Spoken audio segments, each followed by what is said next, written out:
Hey everyone, thank you again for joining us. This is episode 3 of the Bedford Talks series. For our third guest, we have Patrick Murphy-Racey. He's been shooting Sony for a long time, and he's been shooting many years, shooting a lot of sports, and he's going to give us some more insight on his process and what he likes to shoot. Patrick, thank you so much for joining us and sitting down with us, letting us, kind of pry into your brain. It's my pleasure. I'm always willing to help out Bedfords with anything. Tell everyone a little bit about yourself and the type of work you shoot. Well, it's ever changing. I'm doing more and more video these days, but I'm known as a sports photographer and also as an athlete portrait kind of specialist, but I do a whole lot more than just that. When did you get into your line of work? I got interested in photography in high school and then brought that interest with me to college. And I went to Marquette University, and they had a really intense freshman orientation program. And as a sophomore, my second year in college, I became the photographer for that program. And that was really cool because what we did is we shot all color slides. So everything I was doing was driven towards a multi-projector slideshow that I got to produce and make with the soundtrack and everything. And that was a real neat experience. That was the first time I had ever lit a portrait with a light before. It was a 283 flash, on a crappy stand, but that was the first time I'd ever used a light modifier.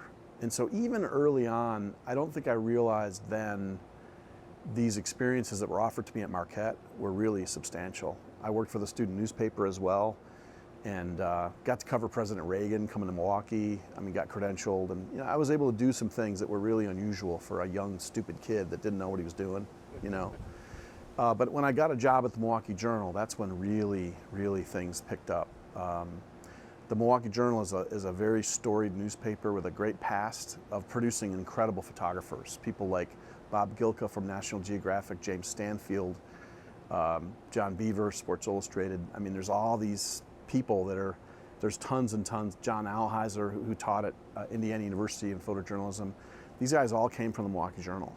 And so I slowly just didn't even realize it, but I fell into it and became part of what's called the Milwaukee Mob. And it's a bunch of really good shooters that I probably don't belong in that group, but I'm happy to be part of it.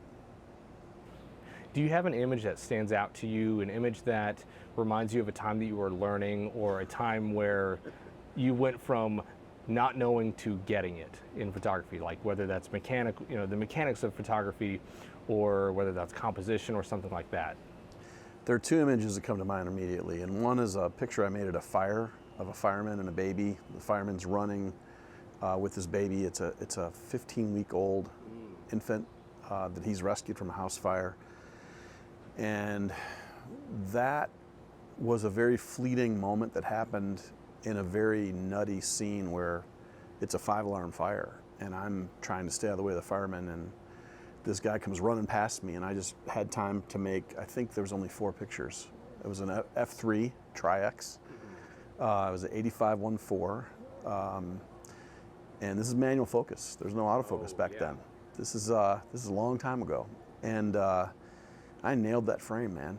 I nailed it, and I think that moment in particular is what, and looking back as a 57-year-old guy, looking back at that 23-year-old kid, I didn't realize at the time, but I was beginning to master something really important, and that's follow focus, framing on the fly, keeping traffic exposure, and just manual focus. These are skills that are lost now.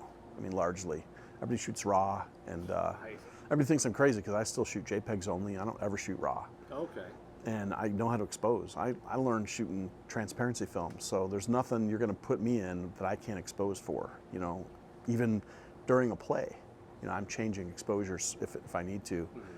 So, but that picture, the fireman and the baby, that's a big one. And the other one was a little bit later. I was at the Knoxville newspaper, and I made a football picture of the guy going completely horizontal. Everybody calls it Superman. And his name is Tony Thompson. He's a running back, and it's against Florida, which is huge. So it wasn't just a great picture from a whatever game. It was the Florida game, which used to be in the 3rd week of October every year until we expanded the SEC to oblivion. But when I made that picture again, that was a 402.8, a night game. the guy completely, like I lost the running back. He was completely behind all the linemen. I was kneeling. I lost the quarterback, but I kind of knew where he would pop out if he popped out. And my brain was connected to my fingertips where I kind of had focus on a place where I thought he would come out of. And of course the guy came out of nowhere and he's flying completely horizontal. But he's in the plane that you had set. Oh yeah, perfectly. And so, you know, nailing a picture like that with a 400-2.8 wide open at a night game, manual focus. Again, this is a lost art, you know. So I think those two pictures really, when I look back, getting those images was seminal. And those were the springboard for a lot of other pictures that came after, you know what I mean? And I would say that my body of work, I think use that term, it's always impacted so strongly by photojournalism, my roots. I mean, that's where I came from. I didn't come from a studio photography background. I didn't come from shooting equine or, you know, even just sports. I mean, I came from photojournalism where we shoot everything and you document whatever you find. So I never set anything up. I never placed something in it to make a picture better. If it's not there, I'm going to ignore it and just shoot the way it is, you know. So I have very, very high ethics and stuff, and that goes back to my Marquette days, just learning ethics in photojournalism, you know. So, but yeah, those two pictures in particular are the ones I would point to and say, the older guys that I was working with at the newspaper, they were like, "Dang, dude, good job." You think you made some friends? Yeah, and I remember the old guy, there was an older photographer, he's in his 80s now, he's still alive, Jack Kirkland, good friend of mine. He was at the newspaper in Knoxville. And I remember him seeing that picture come out of the wash in the darkroom. And he said, "Well, Racey, I don't think you have to go to any more UT football games, you're done." And what he was saying is, you can keep going over there, but you're not going to beat that. Oh. And so far, he's right. I keep trying though. I keep trying, but there's always that pursuit, right? Yeah, exactly. Now, I think that's an interesting point about the manual focus days and where that's all you had. Now, I remember listening to a guy talking about he was a guy who does photo restoration and he does a lot of archiving in the DC area, and he was talking about every time, you know, we bring in these images from.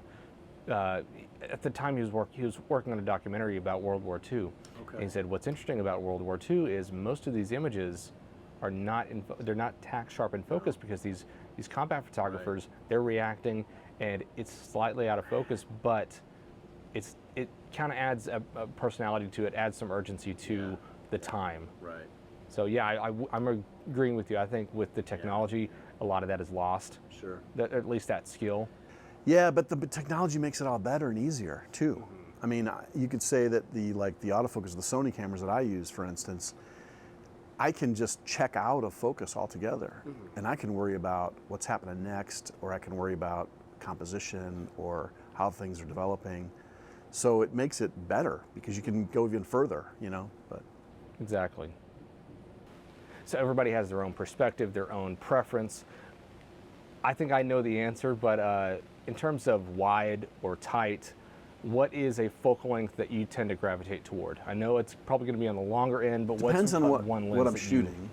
Okay, but telephotos, I've mastered the art of using a telephoto. So my favorite telephoto is a 600 f4 by far. I mean, I use a 400-2.8 as a utility lens, but the 6 is what I want to use for everything I shoot. Okay. Now you can't really get away with that for high school basketball. It just doesn't work. It's too long. But the 600 I have a special relationship with that lens and that focal length, and that's always been the case. So, like when I shoot football, I'm using a 600 f4. I will hopefully, in 2 falls from now, I'll be using the 300-2.8 GM lens, which I can't wait to get a hold of. Nice. But right now I'm using the 7200 2 version with the 1.4, and that gives me a 300 f4 zoom, and that is a great way to cover a game. I think I'm in a game right now. I was not expecting this. I know, and I think it's coming. Do you think it's coming? I think it's coming. Yeah. Yeah. Well, why don't you go check the sky and see what it looks like? Because I think it's going to let go.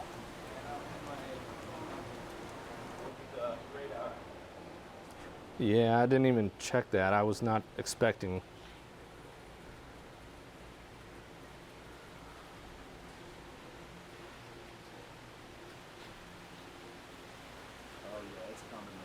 Oh boy, I guess we're gonna move this. Well, as you can tell, the scenery has changed. If you couldn't tell in that last scene, we were getting rained on quite a bit. Yeah, we were. You know what? We're changing the venue. We're being adaptive, kind of like that point you were making earlier. So Yep, exactly. here we are in another part of the here at MapSim in Eureka Springs, Arkansas. So we're going to keep it going. With the ice behind us. With the ice behind us, but thankfully we're lapelled Yeah, we're up, good, so we're I good. feel like we're good. We're probably good. So you sort of touched on that a little bit, but my next question is, how much does post-processing enter into the type of work you do? A lot. I mean, any pro is going to do post-processing for sure, but no pro is going to delete as much as I do. So typically at a football game, it doesn't matter if it's NFL, D1, D3, high school, I'm going to shoot about 3,000 to 4,000 images because I'm using two A1s that can shoot 30 frames a second. So, but I'm only going to keep about 100, 125 pictures. Okay, so you're really culling it down. I mean, it's gone. And when I delete them, they're gone. Like, I don't keep them on a hard drive. I'm just going to keep the very best and just chuck the rest. That's all I do. So the first part of my post is literally delete, delete, delete, delete. And I've gotten to the point now where I use Photo Mechanic, which is almost universally used by sports photographers. You just have to, because we have so many images to go through. It's the fastest way to cull. So what I typically do is I will go through and I look at 3 images at a time. Well, it would be like 9 pictures at a time on Photo Mechanic, and I just tag the ones I want to keep. So I'm not even looking at individual pictures anymore. And I could, because I'm M1 and M1 Max, but it's a waste of time. I can look at 9 quicker than I can look at 1 image. So I can literally edit an entire football game in about 15 minutes. Oh, wow. I'm fast. Okay. Yeah. And if it's a really big game, or there's a player that I really need to make sure I have more images of than less, I might go through a second time and just check that jersey number and say, I gotta have 9, where's 9? Okay, I'll take that one. I'll maybe kick in another 10, and that's it.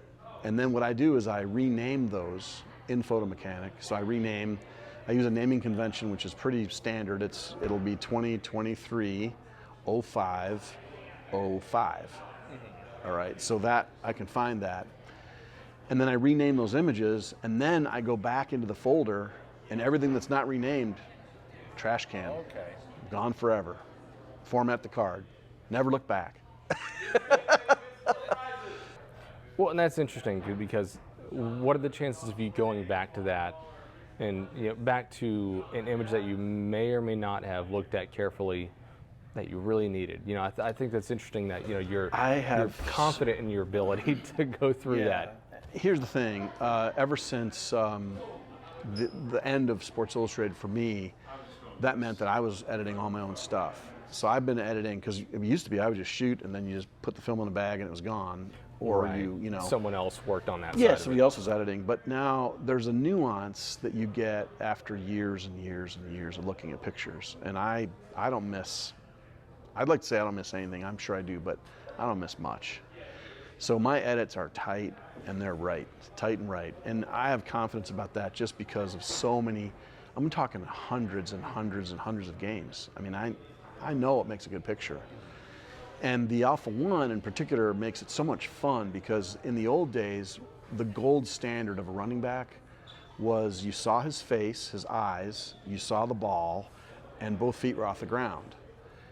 Now, if you're shooting at 7, 8, even 10 frames a second, you might be lucky to get that. Now if he's a short little guy, he's got to run faster, right? Yeah. So you'd have maybe a chance, but then they don't get off the ground much if they're shorter. So if it's a big, tall guy like they are in D1 and the pros, with the Alpha 1, I literally have 2 frames to choose from, both feet off the ground, on every step they take. Yeah. It's great. So I've gotten so discerning. I mean, I'm looking at the eyes, I'm looking at the stance of the body, I'm looking at the ball. I know what's good. And so I do a first run through and I keep about 300. And then after I do that 300, I go back and I kill half. And I end up with 125, maybe 150 if it was a really big game. But I'm, unless they go into overtime, man, that's it for me. I'm done. I'm good. That's really interesting, because I know with 20 and 30 frame cameras being more and more acceptable, especially in the mid to higher range, some people are saying this is an absolute must for me, because I've missed shots before, whether that's birds or sports. But I think that's also interesting that it can be a bit much, because I know even some wedding photographers, they're like, I use it a few times, but even then that makes my culling time, go up exponentially, and then I have to store that at least for the temporary time. Sure. But that's interesting that 10 is not quite enough for football, soccer, certain really fast-paced, maybe even baseball. But 30 can be enough, but sometimes it may be excessive. Now, I want to say this too. There's certain sports that I don't use 30 frames on. In fact, there's some that I use single frame. Okay. Tennis, golf. Really? Yeah, I single frame those, because you can do that all day long, but you're not going to get the moment. If you want the ball coming off the shaft, coming off the club head, you're not going to get that at 30 frames a second. You're going to get it sometimes, but you're not going to get it exactly how you want it. And a simple thing to do if you're going to cover a golf tournament is to go to the driving range and start practicing on, and when you have an A1 or a mirrorless camera that's blackout free, you actually get to see the moment. It's not gone and blocked because it's DSLR. So like, it used to be that I had to anticipate and shoot in before the peak moment of action, and I didn't get to see it. Now I get to see it. Right. So, but in tennis, man, there's only one thing that matters, and that's the ball off the strings. Right. That's it. That's interesting. So single frame is your friend. And I remember I was at the US Open in 18, and I went there literally to shoot the 400-2.8 because it was there, and it was like my first opportunity. Well, it was my second opportunity to shoot it. But I was shooting single frame, with an A9 II because the A1 didn't exist yet. Right. And a couple guys from USA were like, "Hey, dude, you're not motoring this?" I'm like, "No, I don't want to look at all that because I don't want to edit it." Right. So I could edit like an entire match with Nadal in minutes because I was doing, and I was so discerning, and the moments are just right where I wanted them.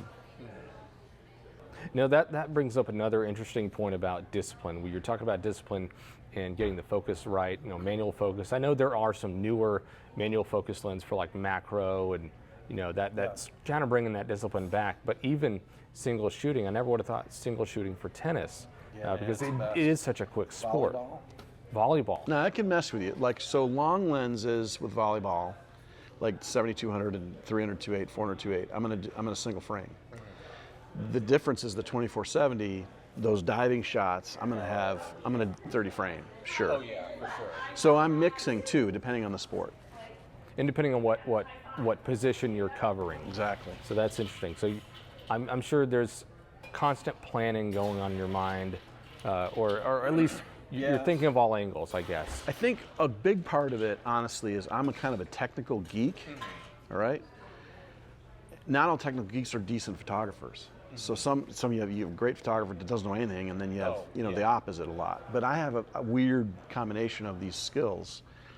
For me, it's really important to really understand what the camera is capable of and harness it. And then, once I have the confidence that the machine is going to do what I want, then I'm on easy street, man. I'm just idling, waiting for good moments, knowing with confidence the autofocus system is going to bring me home. Right. And with Sony, it's just awesome. I mean, the A1 is just otherworldly. Well, every algorithm, like every iteration of that algorithm, keeps getting better and better. I mean, I remember there was a time where the color, not quite as accurate as I wanted it to be, and then it got to the A7 III, and I remember like everything looks great. Like the standard profile, everything looks good. Skin actually looks the way I want it to. And I think that's been a very important point, because there are other brands that have been known for their skin tones as well. But I think that's really interesting that there's the skill level involved, but you are still relying on the technology or the adaptability of the technology as well. I'm absolutely relying. I'm 57, right? I'm getting old. I'm in the ARP, man. And I'm walking out to cover games with 22-year-olds. Right. Their reaction time is way better than mine. but I just hope that they're not shooting Sony. Because if they're not, I'm mopping the floor. Right. I mean, it makes it very, so it's good confidence for me as an older guy that wants to stay in it. It gives me a lot of future. I mean, my future is bright, and I can just keep going. I keep motoring, man, you know. Well, and you have the work to prove it. I think that's interesting for younger shooters is your work will sell you more than your resume. Now, on the color science topic, I know I've used several different ones. I've used Nikon, Fuji, all those different ones I've used them for both photo and video. Is there something that stands out about this Sony color science? Yeah. Everything about the competitors of Sony, we'll say, the DNA is in still photography. Sony's DNA is in motion picture making. Okay, so when Sony started making their own lenses for still photography, they migrated towards cinema lenses and the way that they render color, instead of trying to make it look like Velveeta cheese all the time. Okay, so the Nikon and Canon files are much snappier than Sony. Sony is neutral on purpose. And the reason is that if you keep going in video production, you're going to end up using lenses made by Ingenieur and Zeiss, and you're going to be using some really lenses that are way more than like the half value of my house. Right. You know what I mean? These lenses are all neutral, and so people complain about Sony color science, but they just don't understand why it is the way it is. And so really a Sony camera is going to render color more accurately than anything else because it's not pumped up. There's no extra warmth added in, or, you know what I mean? So, the Canon files that I have in my archive, which is massive, I shot Canon for 19 years, so I know what they look like. They tend really towards red and yellow and orange. They're very warm. The Nikon stuff tends more towards green and purple, and you can see that in the reflections of the coatings of the lenses. So Sony doesn't really have that. And so people that come in, they initially complain when they're, they convert to when they come into Sony, they complain for a while, and then once their eye settles down and quits looking at the old images from their archive, they're going, oh, this is great. So the area where this has really proved to be true, because I really feel like I'm making a true statement here, I'm sure people will disagree, but it's when you go into really funky, weird lighting situations. There's all these odd LEDs now, and there's COB lights, there's all these different light that you can find in like I work in law schools and in higher education a lot. And some of these lighting, there's no solution for them until I got a Sony. And all of a sudden, it's like I have pure white and I don't have to do anything in post for color. So once you get into these situations, you realize why, like I think Sony has 6 different fluorescent settings, where most companies only have 2 or 3. Well, there's a reason for that, because like they've shot movies in those situations before, and they've plotted solutions for those. So really, it's just a matter of time. Once you start shooting the stuff, you get used to the color, and you get used to normal being neutral, rather than something that's not really there when you shoot it. Do you have an embarrassing story about yourself or a time that you were on set that you can share? You can keep the names Lots anonymous. Of them. Lots of them. I mean, I have I learned in photojournalism classes in college when I was in my mid-20s or early 20s that you just don't ever go anywhere without a wide-angle lens. And I remember I had a teacher, John Klein, was a guy, he was a picture editor at the Milwaukee Journal, and he co-taught my advanced photojournalism class with my professor, which is really cool because you had the academic side and you had a guy working on the picture desk at a major newspaper, and they'd argue all the time. And it was great. You just sit there and go, wow, But anyway, he would always say, don't go anywhere without a wide-angle lens. And I had this opportunity come up when I was a student, and I was working for the paper to shoot the Grateful Dead. Okay. And they said, hey, we need this, and we've got a really tight deadline. We've got to have the pictures by this time, no matter what, to make the paper on Sunday, because it was a Saturday concert. The only way to accomplish this was to take a helicopter to the music stadium, right, where it was going to be held. And so I got approval from the picture desk to rent the helicopter. It's very expensive. It was like $600-700 back then, which is thousands now. But anyway, so I knew what I was doing. I knew I was going to get only the first 3 songs, and I was going in there Was that because of what they said? You can only shoot for the first Yeah, all the couple concerts of are songs? the same. Okay. The record companies they're real hardcores about that. You just shoot for 3 songs and you're out. Right. So basically I knew of that, and the feature I was doing, I knew ahead of time that they were doing a feature on the guy in the band called Jerry Garcia. And so I knew I was not going to shoot the band. I wasn't shooting the concert. I wasn't shooting, Alpine Valley. I wasn't shooting fans. I was shooting Jerry Garcia. That was my assignment. And so I was like, okay, well, cool. It's going to be nighttime. It's going to be dark. There'll be lights. I'm going to bring a 400-2.8 and an F3. So that's what I brought. Well, it turned out that getting the helicopter wrangled was really difficult. And everyone was booked that day. There was all these different commercial aviation outfits I was trying to call. I had approval to rent a helicopter, but I couldn't find one. And finally, the last people that didn't say no yet said, look, we've got a guy going there. But the thing of it is, he rented it first. We have to get permission from him for you to ride with him, but he's going the same place you are. And so I'll just have to call you back and let you know if we can do it. And so I waited, and I was really nervous, and they finally called back and said, yeah, he said okay. So I'm so excited because now I get to shoot the Grateful Dead, and I'm a college kid. That's huge. Yeah. But moreover, I'm like, I can do this and I can make the deadline. Like, it doesn't matter if I don't make the deadline. It won't be in the paper, right? So anyway, I get to the airport, and I'm waiting, and this guy is late. And I'm like, where's this dude? The concert's gonna start, and I can't. And it was like his rental, and I'm tagging on to. Right. And so finally, this big limousine pulls up, and out comes Jerry Garcia. And I literally sat next to Jerry Garcia going into that concert, and I did not have a wide-angle lens. I had a 400-2.8. And the guy, back in the 80s, the guy that was flying the helicopters from Nam. And Jerry says, the guy on the headset, hey man, are you in the Nam? Yeah. Give us a ride, brother, he says. And so he brought us in. I was looking down at the entire concert venue with Jerry looking out the window.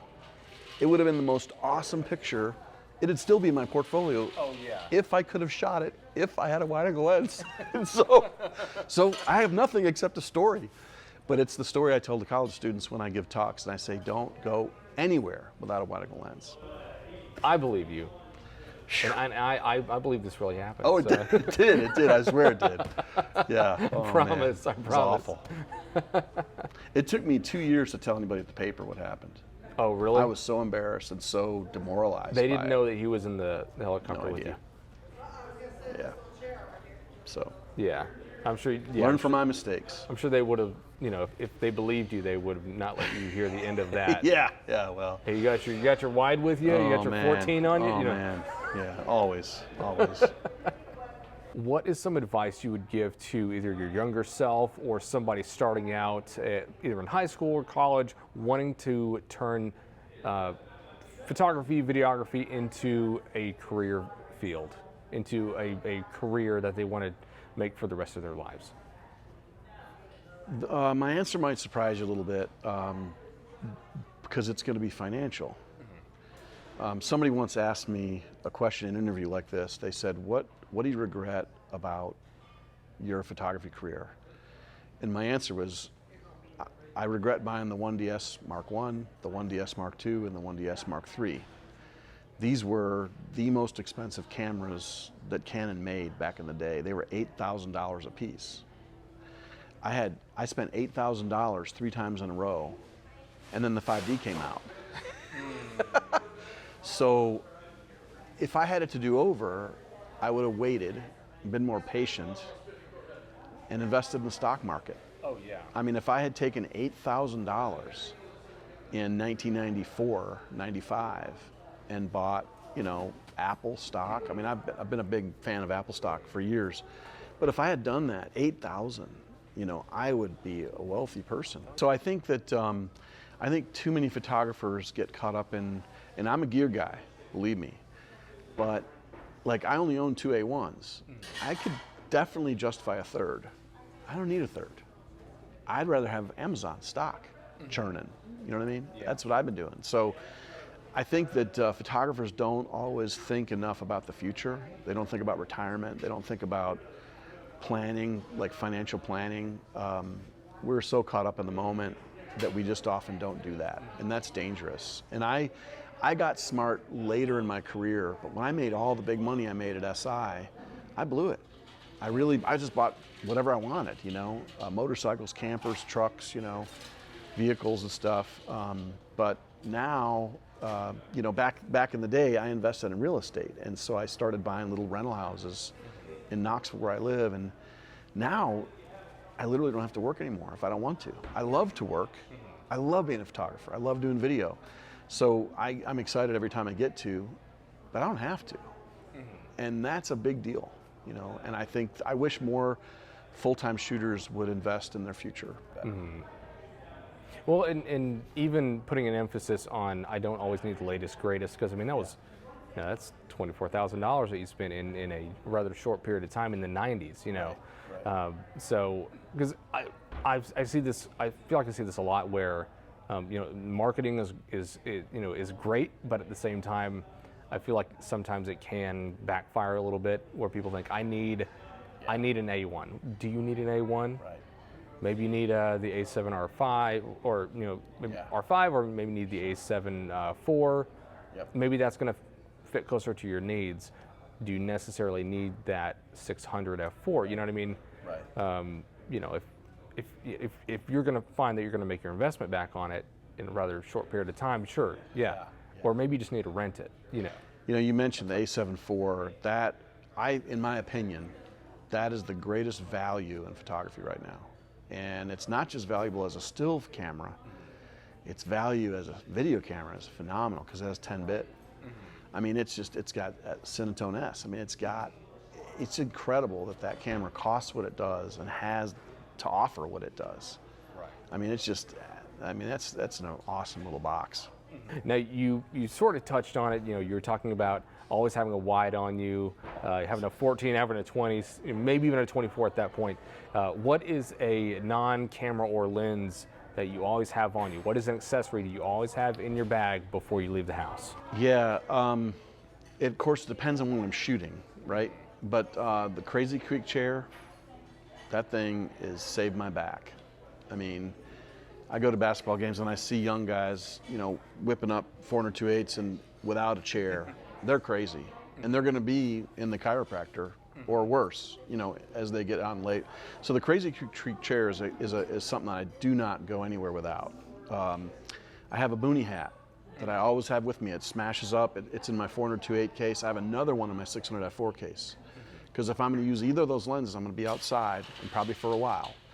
So having a hat covering my head it's a really seminal thing. You got to have your head covered. And also those boonie hats are nice because you can do verticals without the bill messing you up, and they're great in the rain, and they're just awesome. So having a good hat, and then the Crazy Creek chair. One accessory that I am horrified when I see people use shooting outdoor sports, sunglasses. Really bad idea. You cannot judge the EVF with sunglasses on. And I've seen a lot of people that just over or underexpose horribly, and it's just because they're convenience to wear sunglasses. You just can't do it. So you really have to be able to see what the camera's seeing all the time. What is coming off the sensor right now? And you can't do that with sunglasses. So that's a pet peeve of mine. And last question, but certainly not least, what is one intangible thing that you always keep with you? Something that is, whether that's from experience. I've had somebody say keep an open mind. I've had another person say be flexible. I don't want to feed you the answer, but what is something based on your experiences? What is something that you're always keeping with you in the forefront of your mind? Honestly, I think being humble is really important. I'll go in and shoot the president of a university, the CEO of a bank or a corporation, and just finding commonality with people, whoever they are, as quickly as I can, finding something in common. That's really important to me. But also not coming off like a jerk, being flexible, use that word flexible, that's really important. But also just being really nice and being genuine. So I think as I go forward, like in the past, when I was younger, maybe not so mature, you know, I was a little bit of a head case, you know, and now what I want when I leave someone's company, what I want them to remember, well, he was a really good guy. That's really important to me. He made a great photo, but he was a good guy. I would rather have that be the takeaway than anything else. Sure. You know what I mean? So I think just having a humble spirit and just really trying to do my best. I mean, every assignment I get, I'm going to do my best, and I'm going to really work it hard. You know, I don't get lazy, man. You know, there's too many people in line for that same assignment. Right. And I don't want to give any quarter either. You know what I mean? At the same time, so. Yeah. No, that's a good point for sure. Yeah. All right. Well, thank you so much, Patrick. I really appreciate you sitting down and talking with us. My pleasure. Thanks, just Tyler. kind of letting this us is great. peek into your mind and in your thought process. Scary in there, huh? Yeah, it is. There's a lot of rolling around in there. So let's get out of here. No, it's fine. no. But what are some good channels for people to follow your work? So if you just do PMR TV, at PMR TV on YouTube, that's really the thrust of what I'm doing. So if I'm doing a workshop, one-on-ones, if I'm doing reviewing a lens or a camera, or talking about some type of technique in photography or video production, it's going to be there. There's over 100 videos there. There's something in there that's for everybody. You know, that's number one. I used to be on Instagram a lot, but their algorithm has really changed, and all the ads are driving me nuts, and I just really hate that. And because I'm over 50, I'm on Facebook like all the time. Right. So no young people know who I am, but all the older people seem to find me, so that's good. So Facebook is really, and it's just not my name. I don't have a separate account or anything like that. Okay. But that's really, so I would say at PMR TV on YouTube, and then just Murphy-Racey with a hyphen on Facebook, and you can find me. Cool. Yep. All right. Well, thank you so much. Thanks, again, Tyler. Patrick. I appreciate it, man. Much. Yeah, my pleasure. And if you have any more questions for Patrick, or you have some other questions you'd like to see asked in these other interviews, please put them there in the comments. Thank you again, and we'll see you on the next interview.